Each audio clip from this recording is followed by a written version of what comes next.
There are 5 hidden tricks and mechanics in college football 26 the top 1% of players are using to get an unfair advantage every single game. Luckily for you, I'm breaking down those unfair advantages here with the complete guide to speed boosting, the best settings to use, and how you can lock down a defense every single game. Trust me, you don't want to miss out on any of the tips and mechanics I have for you in this video, so be sure to watch all the way until the end. Let's jump right into it. The first thing I want to break down is actually the correct way to speed boost here in college football 26. Why it's so good, how to do it, and what makes it so effective.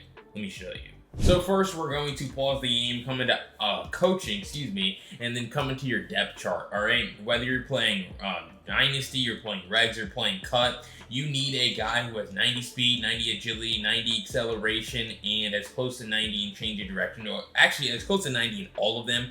But obviously, when you have above 90, it's going to make it even better. The closer to 99, the better, obviously. But Hankerson, he has really great, ratings, obviously, and then he has 360 on gold and sidestep on bronze. So he's going to be a premier candidate to make this work. But we're going to come into one of the best runs to be able to showcase this speed boost out of, and that's going to be Duo from Bunch A Strong Offset. Obviously, if you guys have the Oregon State Offensive ebook, you know that this play is in the ebook, and it's one of the best run plays that I call. If you've seen also the gameplays here on YouTube here of me running this offense, this is a run that I call all the time because it allows you to speed boost out of the handoff. Unlike a traditional inside zone, let's see if I have an inside zone here. We're going to audible to, we can just go to a different run here, halfback base.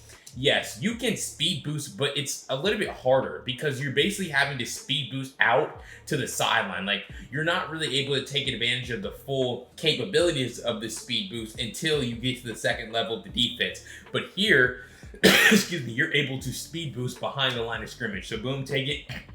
And just like that, as soon as I get that handoff, I'm able to speed boost. But what I would recommend, and this is something that not enough people tell you guys, is after you speed boost, you want to pair it up with another move like a spin or a juke, depending on obviously who you have at running back. Hankerson has 360, which is a spin ability. So obviously I'm going to try to be spinning after I boost. But you're probably screaming at your TV screen, BLT, how do I actually speed boost? And the answer to that is you're going to make sure that you're already holding right trigger once your blocks have set up. So, I wouldn't necessarily speed boost directly out of the handoff. I would only do it once I see that my blocks have set up. Obviously, when I get a defense out here on the field, you'll be able to see that a little bit better. But you're going to hold right trigger, then you're going to already be holding left stick where you want to run, and then you're going to tap the left trigger. Tapping the left trigger like I do right there is what actually triggers the speed boost. And you always want to make sure that you're changing directions as well. So you're not really going to be able to speed boost 2 times back to back in the same direction. You're going to speed boost left, spin right, speed boost left, right? Or something along those lines. Obviously, you have to make sure that you understand where the defenders are on the field, but you're just able to see how, that's how I even hit a juke at the end. So it's right trigger, left stick, where you actually want to run, but you want to make sure that you're following your blocks, picking a gap, and then you're going to be able to get to your spot way sooner because you're actually able to speed boost right at the handoff. But let me put a live action defense in the field to show this out even more. But here we go again. We're going to go with Duo, and this is what I'm talking about. You're just able to get to your spot way sooner because instead of just running there, you're speed boosting there. So, and another thing that makes this Duo run so good is that it's a double team block on the defensive tackle. Just like you see right there, where the first guy in the middle, the offensive line, the center, and the guard are going to do their best to double team. Now, if they have 6 or 7 guys over the line of scrimmage, right, they're not necessarily going to be able to double team. But here, that's not the case. There's only 5 guys in the box. And so they get up here double team, and that opens up the middle even more. Double team blocks, some of the most consistent blocks in the game. You're able to see how, again, we get a double team block, and that allows for us to speed boost to get to our spot a whole lot sooner. So boom, we take snap, double team, and you see actually right there how I had been speed boosting to the left, right, or speed boosting down the middle. But right here, I saw this linebacker come through, and so I knew that I had to go over here. And that's exactly what I do. I speed boost over there and try to get to my spot a whole lot sooner. So not only does this move, really prevent you from, losing yards a lot more often because you're able to get to your spot in the second level of the defense sooner, but it also is going to allow you to rip off those big gains just like that, and be able to get to the second level of the defense, which, as we know, is where a lot of the big game-breaking touchdown runs actually work. So right there, that's an example of where I could have speed boosted, but I knew I was running right head on onto a defender, and so the 360 ability basically makes it to where I'm going to fake this dude out automatically, and so that's exactly why I use that move right there instead of speed boosting. But here, bottom line, allows you to get to your spot. That's a great example of why the speed boost is so dangerous. I actually did it twice on that run to get to my spot sooner and pick up a whole lot more yards. So again, right trigger, left stick, where you want to run, boom, speed boost, another speed boost, and we're able to turn that into a big gain down the middle. So make sure you're learning how to speed boost, working on it, and executing it every single game. The next secret setting I want to break down here actually is the best passing settings. Not enough people are using freeform right now, and let me introduce you to how to get better with it. Alright, so you're going to pause the game, come into options, and you're going to scroll down until you find passing mechanics. Alright, you want to make sure that you have your passing type here on placement and accuracy, your pass speed increase either on small or on none. If you feel like, I use small, but if you feel like that you're overthrowing a lot of passes, right, that could be the reason why your passing increase is on small, so you might want to move it back to none. But radical speed, anything between 5 and 20 works. 8 out of 20 is going to be the best one here. But, I mean, you can do this from any formation in the game as far as when you're passing the ball. But a great example of this, and what I tell people, is you want the ball to be out in front of your receiver. You see how that time Hankerson had to turn his body all the way around when he was going to catch that pass. And, like, it might seem, like, minor, but, like, this is the difference between, I mean, how many yards did we pick up here? We picked up, like, 3 yards right there. We probably could have definitely picked up 5 or 6 yards right there simply off of getting a much better rack animation. And the bottom line, though, is that if you get a better rack, who's to say you don't score on that play? Because you could make a guy miss with a spin or a juke. So you want to make sure that you're getting the ball out in front of receivers just like that. Because also, something we're going to look at in the replay is when you get the ball out in front of receivers, it messes up pursuit angles of defenders really, really bad in this game. So you're going to see how right here, we're going to take a look at if we can get onto our tight end. Boom, we throw this pass. And then look at this defender right here. He has no chance, and he just absolutely whiffs, and we're able to pick up like 15 yards on that play simply because we got that ball out in front of our man, and he was able to turn that into a big gain.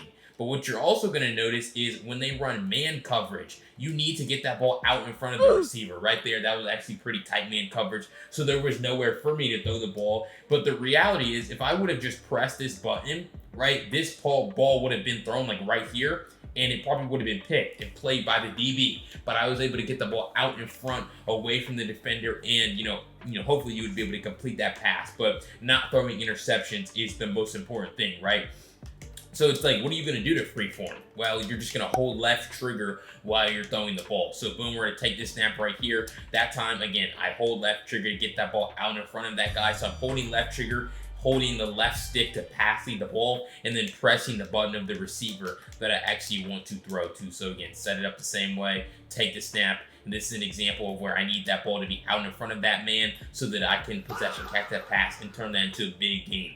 Throwing the ball behind the receivers, we're going to put them in, they're going to be in man coverage right here, will cost you, because what we're going to notice is this guy, there really wasn't a whole lot of separation there, but it's like when they're playing man coverage, you need these passes to be out in front of these guys so that they can go catch the ball. Right here, he's open, he creates enough separation, but really when I go to throw it, I have to freeform it. Just like I did right there, I'm able to freeform that pass, hold left trigger, get that ball out in front of him. Again, versus what you saw earlier, or probably what's happening for you, when you just press the button of these receivers, the ball gets thrown way behind them, and it doesn't necessarily allow for them to turn into a big game. You get bad rack animations, and it just messes up the entire play. So make sure that you're utilizing freeform passing to get the ball out in front of receivers, and stop messing up your rack animations and losing yards. You see how right there, better rack animation because of freeform, and we're able to turn that into a first down. So left trigger is to activate freeform and make sure that you have the right settings turned on in your game options. All right, so if you found those first 2 tips helpful here in College Football 26, I wanted to let you know to go down below, hit that subscribe button. I break down College Football 26 tip and tricks every single day on this channel, and you don't want to miss out on any of the content kit that I have, but if you want my full offensive and defensive ebook combined for a discount, go to the link down below in the pinned comment. You can grab it today by using code YouTube to get 20% off. It's going to knock the price down from $40 to $28, which is going to save you a lot of money and allow you to dominate on both sides of the ball from the Oregon State and 4-3 multiple playbooks. Really a great deal. Check it out today. Full video, screenshots, write-ups, everything you're going to need to dominate on both sides of the ball. And let's jump right back into the video. But the reality is everyone loves to focus too heavily on blitzes and coverages. But if you can't stop the run, no one's going to show you enough respect to actually pass the ball. Let me show you the best automatic run defense to shut down every run in the backfield.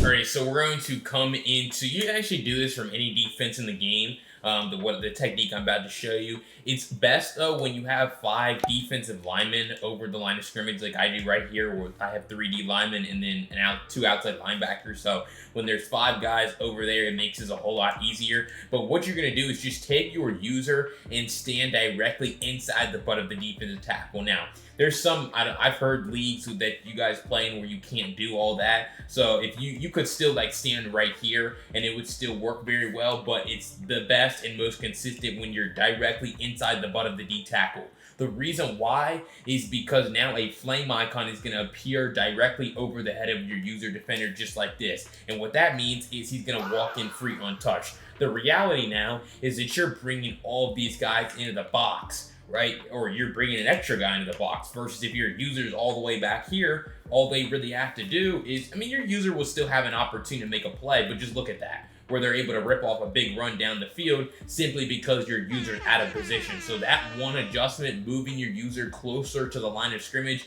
is what makes all the difference. You don't have to pinch your defensive line, shift your defense, none of that. It's very easy. So if you can use this technique, I would certainly recommend that you do it, right? So again, we're going to take this man, stand right here, and then we're just trying to dive tackle. Now, that time, kind of wonky where I came in free, but I kind of got tripped up. So nothing ever, like I said, is 100% of the time, but it's going to be very consistent for you. Either your user is going to come in free, like I showed you the first time, or the D tackle is going to come in clean. I like it better like right there when my user comes in clean because I'm faster, I have better tackling typically, and I'm able to dive tackle this ball here. You see how I press X on Xbox, square on PlayStation, so that I can tackle this running back literally as soon as the ball comes out of his belly, because I don't want him to be able to speed boost away like I showed you earlier in the video. I don't want him to get a tackle battle animation and be able to spam A on Xbox, X on PlayStation to get off the block, to win the tackle battle. I don't want that to happen. I don't want him to speed boost. I don't want to get into a tackle battle. And so by dive tackling him, you eliminate that animation entirely and make it really easy to, make plays. So again, boom, take it, and we're just going to dive tackle. Again, having Heat Seeker Assist on in your settings is going to make this a whole lot easier for you. But you can even come into, there's another automatic run defense here from Double Mug, where if you just move this guy over the center, right, it's the same thing, where a guy comes in clean, you're able to just tackle the ball here. So there's a multitude of automatic run defenses. They're going to work very well against inside runs. You're going to see it how right here, this is going to be a different formation. I'm still going to come stand directly inside the butt of the defense tackle. And so yet again, I'm going to be able to just run in the backfield. So I just showed you 3 different automatic run defenses to prove that you can do this same technique from any defense in the game. Take your user, stand directly inside the defensive tackle to retarget the offensive line, and then make sure you're dive tackling by pressing X on Xbox, square on PlayStation to shut down every inside run in the game. All right, before I jump to those final 2 secret tips that you're absolutely not going to want to miss here in College Football 26, I wanted to remind you to go down below, hit that subscribe button. I break down College Football 26 tips and tricks every day, like I told you earlier, but I'm also the only one doing it right now here on YouTube. So I'm really the best channel to reference and get information from. So again, what are you thinking? Go down below, hit that subscribe button. It's literally free. Let's jump right back into the video though. Because next I want to break down a secret trick that only the top 1% of players literally know about, and it's a way that you're going to know their play before it's even coming. Let me show you what I'm talking about. All right, so we're going to come into, we can really look at the offense's POV here first, but this is going to be a way to know an RPO is coming. As we know, RPO is some of the most toxic, unstoppable, and annoying plays to play against, but there's actually a hidden tell. So if you're on offense, right, you look at any of these RPOs, what you're going to notice is on a lot of them, not every single one of them, but on a lot of them, the halfback is going to be the A button, or that would be X on PlayStation. So we go through it. A lot of these, he's A, sometimes he's RB, but for a lot of these, he's going to be the A button, and so that's going to be your tell when you're on defense. So we're going to come to one of the most popular ones, RPO read wide flat, all right? And so what we're going to do is we're going to call any, you can do this from any defense in the game. I'd recommend you do it from a cover 3 defense. But all you're going to do is, because you're not going to be able to know the offense's buttons unless you use this trick. So what you're going to do is press D-pad to the right twice, then you're going to press A, and then you're going to press right stick up. So you want to make sure that you know those button commands and that you're able to do them in a hurry, especially when you're doing this check. That's the RPO check, those 4 commands. But every single play they're in the red zone, especially inside the 10, you need to be RPO alert. Okay, you need to know that RPO could be coming. Also, if they go to an RPO heavy formation, like gun Y off trips, same thing, RPO alert and ready for you. But D-pad right twice, then you're pressing A, right stick up, okay? And then you're gonna press Y, or excuse me, you're gonna man up whoever you think's getting the ball. But as soon as you now see that the running back is A, that's your RPO tell. So now I see the running back's A, I don't need to man up the running back. I need to man up whoever I think's getting the ball. So typically, from like bunch formations, it's going to be RB or the slot receiver. Obviously, here with this formation, we know the tight end's getting the ball, so he's the guy that we're manning up. So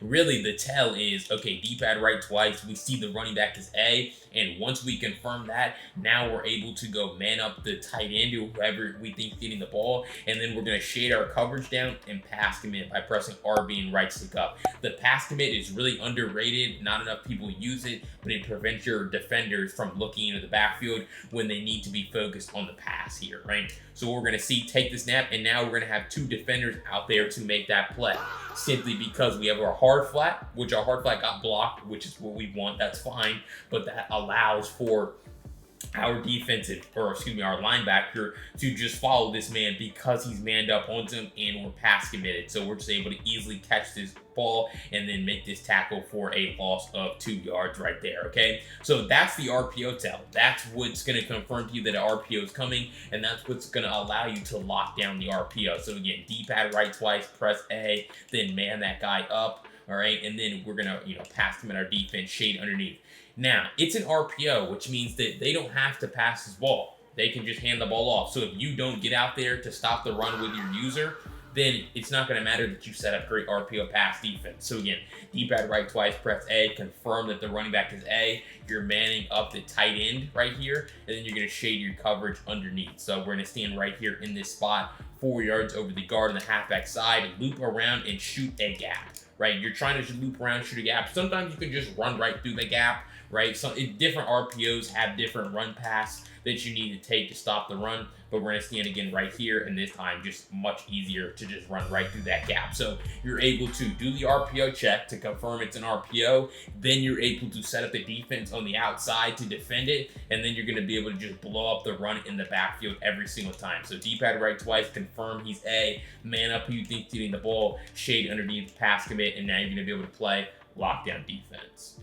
But the reality is you can defend the entire field wonderfully, but if you can't get stopped in the red zone, your defense is just going to be trash. You're just going to allow a whole bunch of points when you could hold the door at the goal line. Let me show you the best goal line defense to use right now. All right, so the reality is, as we know, the most common goal line play that a lot of people just think to run is quarterback sneak. We're a yard away from the end zone. Our quarterback should just be able to pick up a yard. And the reality is, if you're not using good goal line defense, like if you ran nickel or dime or anything like that, yeah, they're just going to fall forward for a yard. But when you come to goal line, switch to the 5-3 formation and then change your package to be the speed package. All right, this is going to get your fastest defensive lineman on the field, which is going to help you just shed those blocks, get off those blocks a little bit faster. All right, so what we're going to do here is come down to gaps B. That's going to be our play that we want to call. And we are going to, you see how this gap over here in between the right guard and the center is wide open. So sometimes he falls forward and scores, sometimes he doesn't. But you see how he was able to fall forward into that gap, and maybe if the ball was a half yard closer, that's a touchdown. So you need to close that gap, plug that hole. So what you're going to do is you're going to pinch your defensive line by pressing D-pad to the left and then left stick down. Now, there's still a little bit of a gap. The gap is smaller, certainly, than it was, on the previous play. And so it's still going to, it's going to be beneficial for you. But you could make that even better. Because like I said, if the ball is closer or maybe they get a more favorable animation, they're just going to be able to fall forward for a touchdown. So we're going to press D-pad to the right, or excuse me, D-pad left, and then left stick down. And then we're going to come stand directly inside of this hole right here with our user defender, our middle linebacker. Now, you want to make sure that you're not offsides. I would recommend that you get as close to the line of scrimmage as possible without being offside. So what we're going to see, boom, take it, and we're just pushing that man to the ground as quickly as possible because the offensive line can't block me. Simply put, there's too many guys too close to the line of scrimmage to be able to make this play. You actually see how I'm closer to the quarterback than the defensive linemen are. But that's fine because I can. I'm not standing like with all fours, right? I'm actually standing up in the air, and so I'm able to just go push that quarterback to the ground. Again, make sure you're as close as possible without being offside. So right here is going to be a good spot for me. And so time and time again, this is very consistent. I don't know if I've seen this not stop the quarterback sneak this year, simply because, you're just taking advantage of a numbers advantage that you have. The reality, though, is they could flip their play. And when they flip their play and you come stand in the same spot, it can still work for you on defense. You might still stop it, but you can see how he scored right there. He's able to fall because there is a gap on the left side now. And so what you need to make sure that you do is just switch sides. So if they flip their play, you pinch your D-line, but now you come stand over here. Because the reality is, whichever side this B tight end is on, or the outside tight end, that's the side they're running to. So you see that and you know that, and so now you see how, again, it's the same thing on the other side, but we're over on the left side now, just pushing that quarterback to the ground and making that a very easy, tackle. So again, boom, they're gonna motion over. We know which side they're running to, and we're just pushing that man, absolutely shutting down quarterback sneak.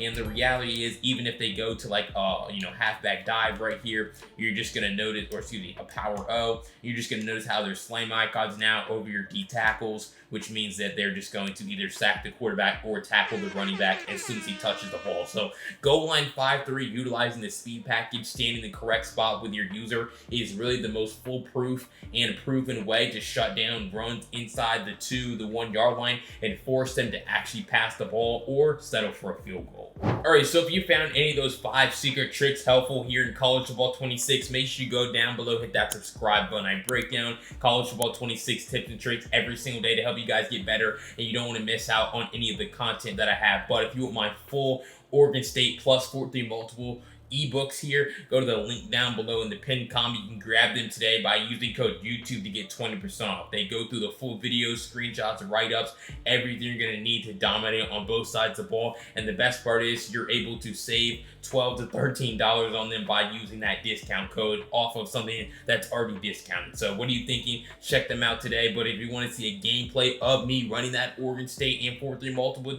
schemes, check out this video right here. I'll see you over there. Peace.